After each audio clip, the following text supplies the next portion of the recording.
Hello दोस्तों, आप सभी का स्वागत है हमारी एक और नई नाइक सीरीज़ प्रैक्टिस सेट 16 में। इससे पहले हमने 15 प्रैक्टिस सेट कंप्लीट कर लिए हैं। यह 16वां प्रैक्टिस सेट रहेगा नाइक सीरीज़ का।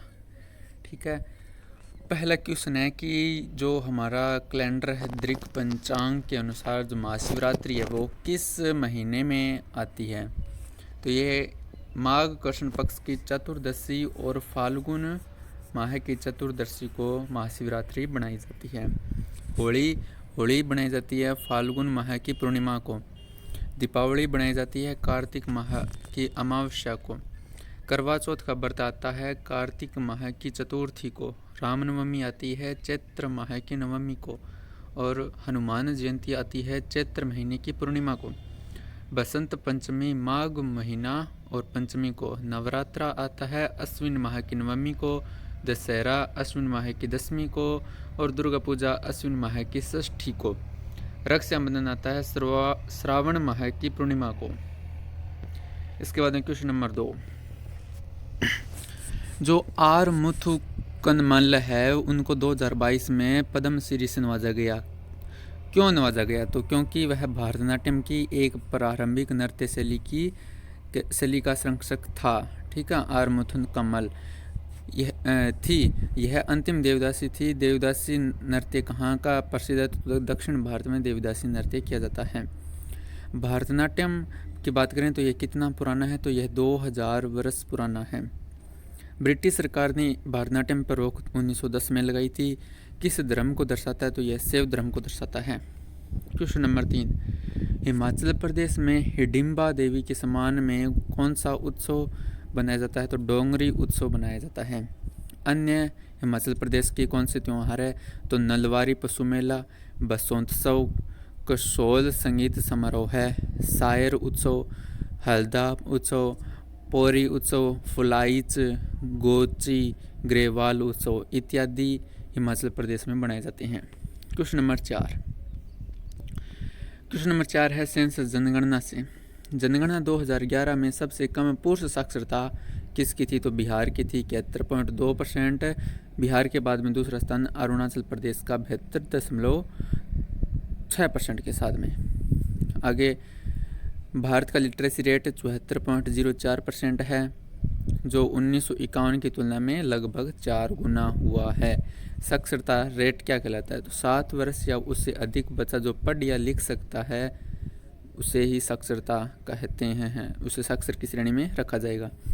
7 वर्ष इसका आधार कौन से जनगणना को रखा गया? तो इसका आधार है 1971 की जनगणना से इसको आधार रखा गया कि साक्षरता दर क्या होगी? 7 वर्ष से अधिक जो पढ़ा या लिखा है। सबसे कम पुरुष साक्षरता किसकी है? तो बिहार की है। बिहार के बाद में अरुणाचल प्रदेश। सबसे कम स्त्री की साक्षरता तो बिहार आएगा पहले नंबर, उसके बाद में राजस्थान आएगा। स्त्री व पुरुष साक्षरता में सबसे बड़ा अंतर किस राज्य में देखने को मिलता है? तो वह राजस्थान में मिलता है 27.1% का। और सबसे कम अंतर मेघालय में देखने को मिलता है 3.1% का। Question number 5। मुराद अली एक प्रसिद्ध सारंगी वादक हैं। मुराद अली कौन है? एक प्रसिद्ध सारंगी वादक है। सारंगी वादक अन्य कौन कौन से? मोइनुद्दीन खान, दबरा घोष, साबरी खान, सुल्तान खान, शकूर खान, पंडित रामनारायण। ये है सारंगी वादक। गिटार से ब्रजभूषण काबरा, बांसुरी से चैतन्य जोशी और तबला से रविंद्र यावागल। Question number 6। खेलो इंडिया यूथ गेम्स की बात करें तो ये कौन सी कैटेगरी में आते हैं? तो 17 से कम में आते हैं स्कूल के बच्चों के लिए, और 21 से कम के लिए यूनिवर्सिटी गेम। जिसकी उम्र 21 से कम है वो यूनिवर्सिटी के लिए अप्लाई कर सकता है, और 17 से कम है वो स्कूल के अंदर से अप्लाई कर सकता है खेलो इंडिया यूथ गेम्स में। KIGU इनको बोलते हैं।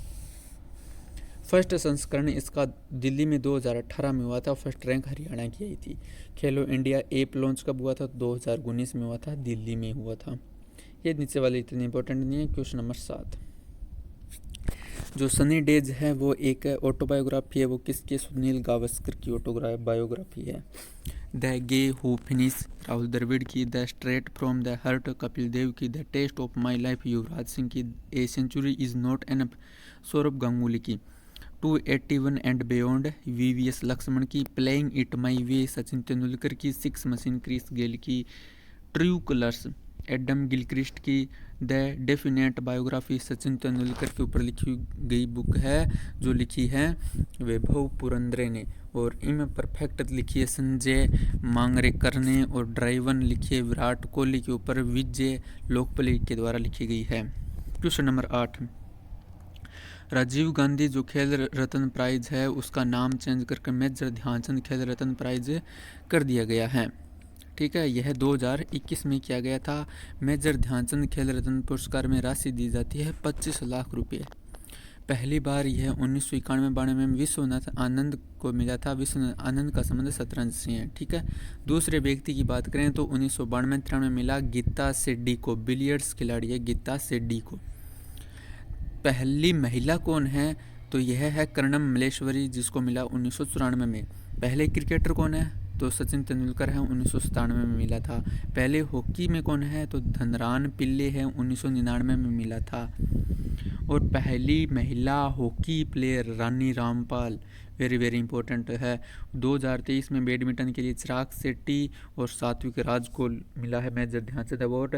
मेजर ध्यानचंद अवार्ड की बात करें तो ये किस मंत्रालय के तहत दिया जाता है, किस मंत्रालय के अंतर्गत आता है तो खेल व युवा मंत्रालय के द्वारा इसको प्रस्तुति या इसको दिया जाता है।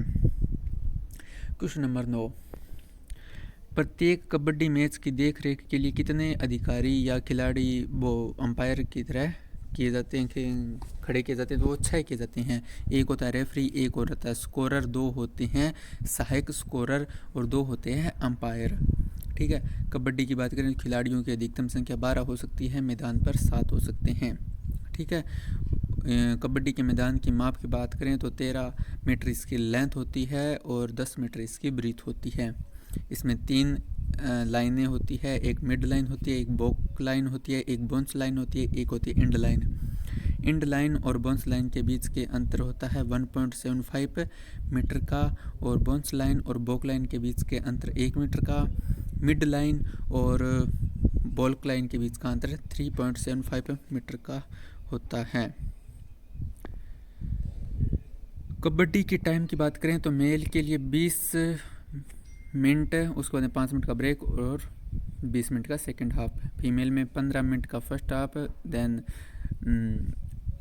ब्रेक 5 मिनट का और 15 मिनट का second half. Question number 10, Birsa Munda hockey stadium Orissa का में है। बारकतुल्ला क्रिकेट स्टेडियम जोधपुर राजस्थान में। वानखेड़े जिसे भारतीय क्रिकेट का मक्का कहा जाता है मुंबई में है। यूनिवर्सिटी ग्राउंड स्टेडियम कहाँ है, लखनऊ यूपी में है। मानसिंह स्टेडियम जयपुर में है। क्वेश्चन नंबर 11, जो सर्वोच्च न्यायालय में न्यायाधीशों की संख्या है उसमें बढ़ाने की शक्ति वो किसके पास है तो ये संसद के पास है, पार्लियामेंट। 2019 में जो वर्तमान में न्यायाधीशों की संख्या है वो कितनी है वो 34 है, 1 प्लस में 33। सुप्रीम कोर्ट के न्यायाधीश के कार्यकाल के संबंध में हमें कथन तय करने हैं, तो ये सभी सही कथन लिखे हुए हैं मैंने। ठीक है, उसके बाद में पहला कथन है कि उच्चतम न्यायालय का न्यायाधीश है उसकी 65 वर्ष की आयु तक पद पर बना रह सकता है। जो सुप्रीम कोर्ट का न्यायाधीश होता है अपना त्यागपत्र राष्ट्रपति को देते हैं।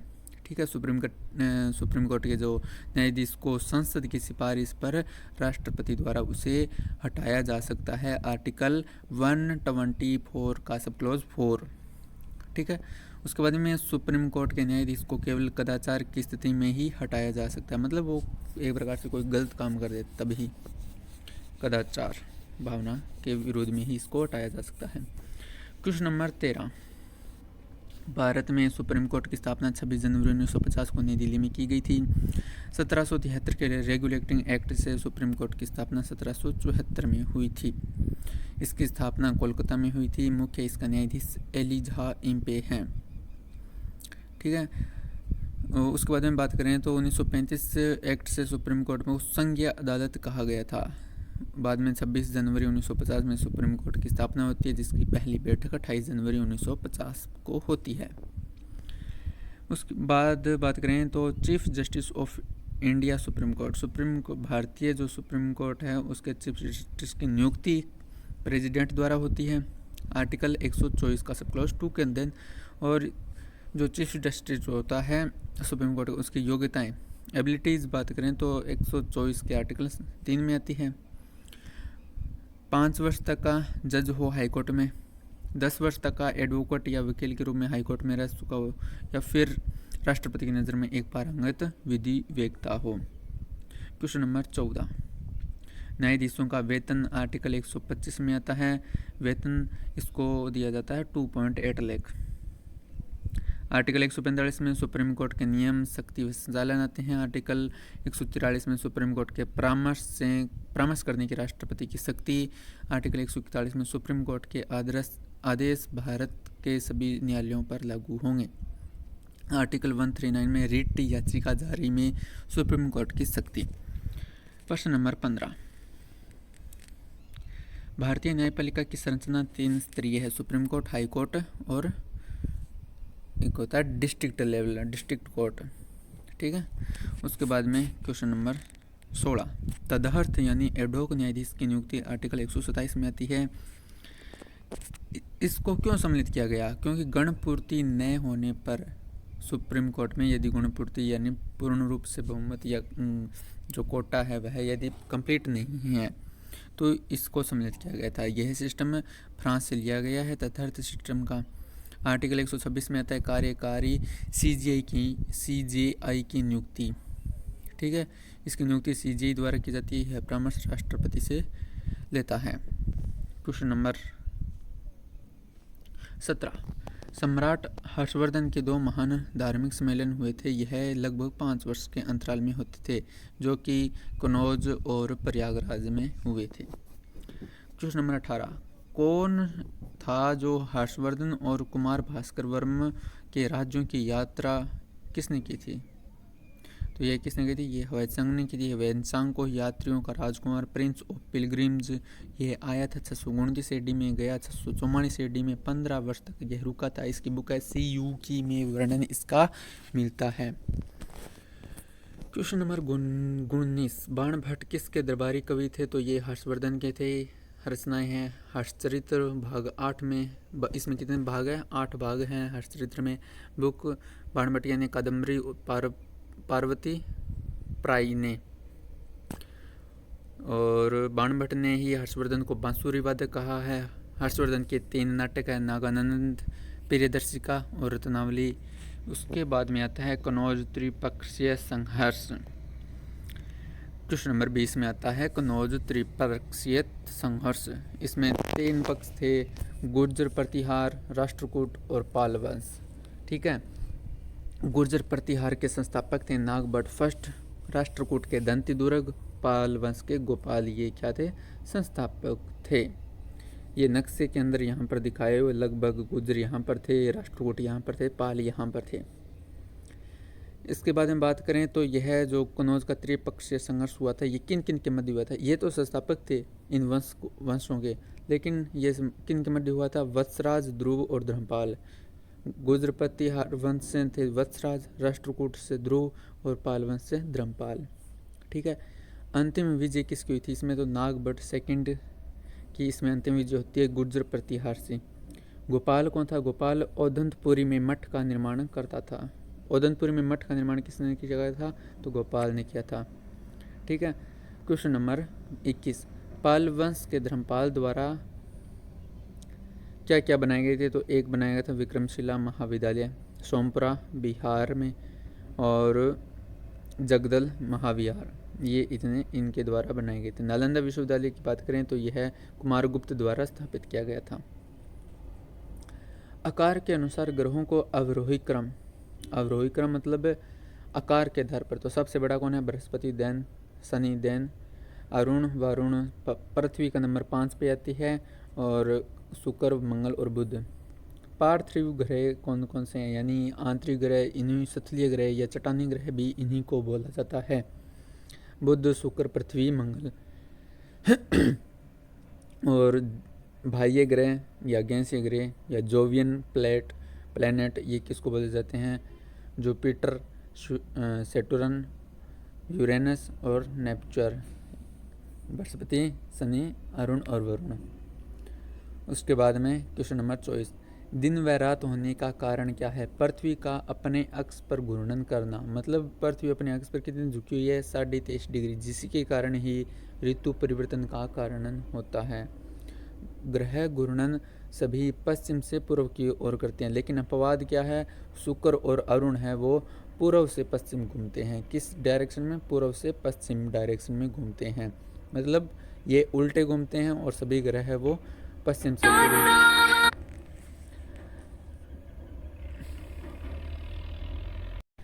क्वेश्चन नंबर 25, सूर्य से पृथ्वी की दूरी वो कितनी है? वो है 149.6 मिलियन किलोमीटर। न्यूनतम की बात करें तो यह है 147.5 million kilometre. 1 million equal to 10 lakh होते हैं, ध्यान रखना है। यदि सूर्य और पृथ्वी के बीच में न्यूनतम दूरी है तो यह 3 जनवरी को होती है, उपसौर की स्थिति यह कहलाती है। यदि इनके बीच में दूरी अधिकतम है 152.7 मिलियन किलोमीटर तो यह स्थिति अपसौर की कहलाती है, जो होती है 4 जुलाई को। क्वेश्चन नंबर 27, सूर्य की किरणें विषुवत रेखा पर सीधी 21 मार्च और 23 सितंबर को पड़ती है। सबसे बड़ा दिन होता है 21 जून, सबसे छोटा दिन है 22 दिसंबर।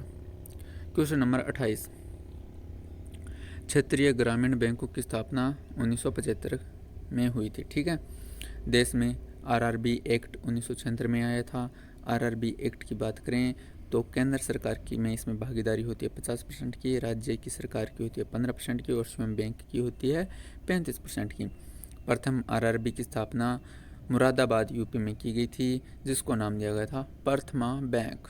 ठीक है, क्वेश्चन नंबर 29, नेफ्ट क्या है? NEFT, NEFT national electric fund transfer. RTGS, real time gross settlement. UPI की बात करें, यूपीआई में लिमिट क्या? मिनिमम 1 रुपये से 5 लाख रुपये तक आप ट्रांसफ़र कर सकते हैं। और NEFT में 1 रुपये से मिनिमम से लेकर और नो लिमिट है। आरटीजीएस में 2 लाख मिनिमम होना चाहिए और नो लिमिट है। Send transfer money system UPI के थ्रू। ठीक है, क्वेश्चन नंबर 30, भारत में स्थापित पहले बैंक का नाम क्या था? तो बैंक ऑफ हिंदुस्तान। 1770 से लेकर 1832 तक के मध्य यह बैंक चलता था, bank of Hindustan. Imperial bank 1921 में, आरबीआई की स्थापना 1935 में और एसबीआई की 1955 में। वर्ष 1969 में कितने बैंकों का राष्ट्रीयकरण किया गया? तो 14 बैंकों का। इसमें पूंजी 50 करोड़ से अधिक इन्वेस्ट की जाती थी। 50 करोड़ से अधिक जिसमें पूंजी थी वो उन बैंकों का राष्ट्रीयकरण किया गया था। कितने बैंक कब हुआ था? ये 19 जुलाई 1969 को हुआ था। 19 जुलाई 1969 को। वर्ष 1969 के बाद में 1980 में 6 बैंकों का राष्ट्रीयकरण किया गया था। ठीक है, क्वेश्चन नंबर 31, स्थितिज ऊर्जा पन जो बिजली होती है संयंत्र, उसमें स्थितिज रासायनिक ऊर्जा डीजल जनरेटर में, और गतिज ऊर्जा पवन चक्की में, विकिरण ऊर्जा सौर तापीय में होती है। क्वेश्चन नंबर 32, ओजोन O3 होता है। उस ऑक्सीजन की बात करें तो इसका जो परमाणु क्रमांक है वो होता है 8, और जो 16 है ये हो गया इसका आणविक द्रव्यमान। 16 आणविक द्रव्यमान। ठीक है, आणविक द्रव्यमान होता है एटॉमिक वेट इनटू अणु नंबर। तो एटॉमिक इसमें आणविक द्रव्यमान के आधार पर ऑक्सीजन की देखे जाए तो एटॉमिक वेट क्या हो गया? 16। इसके बाद में अणु नंबर इसका 3 हो गया, तो दोनों का मल्टीप्लाई करेंगे तो आणविक द्रव्यमान कितना आ जाएगा? 28 आ जाएगा। ठीक है, उसी प्रकार N2 का भी याद किया जा सकता है, इसी प्रकार CO2 का, इसी प्रकार NH3 का। ठीक है, question number 33, sodium hydrogen carbonate का सूत्र क्या होता है? NaHCO3। इसी को ही सोडियम बाइकार्बोनेट, बेकिंग सोडा कहा जाता है। Washing soda Na2CO3 10H2O, sodium carbonate इसको बोला जाता है। जिप्सम के लिए CaSO4 2H2O, POP के लिए CaSO4 1/2H2O। नीला होता CuSO4, हरा कशिश Fe2SO4 ब्रैकेट बंद और 3। लाल दवा के लिए KMnO4, फार्मेलिन के लिए HCHO, वुड स्प्रेट के लिए CH3OH, क्लोरोफॉर्म के लिए CHCl3 जिसको ट्राइकोलेरोमेथेन भी बोला जाता है। अमाइसिन मिथाइल आइसोसाइनेट CH3NC, इसका स्त्राव भोपाल गैस त्रासदी में देखने को मिला था हमने। यूरिया में मौजूद तत्व कौन कौन से? तो कार्बन, ऑक्सीजन, नाइट्रोजन और हाइड्रोजन। NH2O, CO, NH2O या फिर NH2 दो बार आ गई यहाँ पर, या मल्टीप्लाई CO। इसका संश्लेषण कहाँ पर होता है? बॉडी में, लीवर में होता है। नाइट्रोजन इसमें 40% होता है। श्वसन प्रक्रिया के दौरान क्या होता है? तो रिडक्शन, अपचयन होता है। श्वसन प्रक्रिया किस प्रकार की विक्रिया? तो यह देखी जाए C6H12O6 into 6O2 equal to 6CO2 plus में 6H2O और एनर्जी बाहर निकल जाती है 283 किलो जूल से बाहर निकलती है। वायुमंडल में नाइट्रोजन का 78%, ऑक्सीजन का 20%, आर्गन का 0.9% और CO2 का 0.03%। क्वेश्चन नंबर 36, शीशों के जठर रस में उपस्थित रेनिन किसका पाचन करता है? तो प्रोटीन का पाचन करता है। लाइपेज क्या है? आंत में वसा का पाचन। एमाइलेज, स्टार्च को शर्करा में बदलना। ट्राइप्सिन, प्रोटीन को एमिनो एसिड में तोड़ना। Question number 37, hockey India awards 2023 में hockey player of the year Hardik Singh और सलीमा टेटे थी। अमिताभ घोष को बात करें तो अमिताभ घोष को एरिसम्स अवार्ड 2024 दिया गया। नीता अंबानी को मिस वर्ल्ड ह्यूमैनिटेरियन अवार्ड दिया गया था। क्वेश्चन नंबर 38, राज्य के राज्यपाल ने परमवीर चक्कर उद्यान का उद्घाटन तमिलनाडु में किया गया है। ठीक है, तमिलनाडु में अन्य कौन कौन से हुआ? तो निंगल नालामा योजना तमिलनाडु में। प्री सिमन के खिलाफ one nation one election Tamil Nadu में। नीलगिरी तहत सर्वेक्षण तमिलनाडु में। मनाम दुरई पोर्ट्री को GI टैग तमिलनाडु में। पुदुमई पेन छात्रवृत्ति योजना तमिलनाडु में। क्वेश्चन नंबर 39, चीन ने किस देश में 30 स्थानों के नाम चेंज किए? तो वो अरुणाचल में किए हैं। चीन ने किस प्रदेश में 30 स्थानों के नाम चेंज किए? अरुणाचल प्रदेश में। अरुणाचल प्रदेश में बात करें तो 100% घरेलू नल जल connection. तवांगचू tides championship Arunachal Pradesh में। सेला सुरंग तवांग जिले में अरुणाचल प्रदेश में। म्यूजिक फ्रो को नई प्रजाति खोजी गई वो अरुणाचल प्रदेश में। क्वेश्चन नंबर 40, पेरिस ओलंपिक में भारत की रैंक 33वीं थी।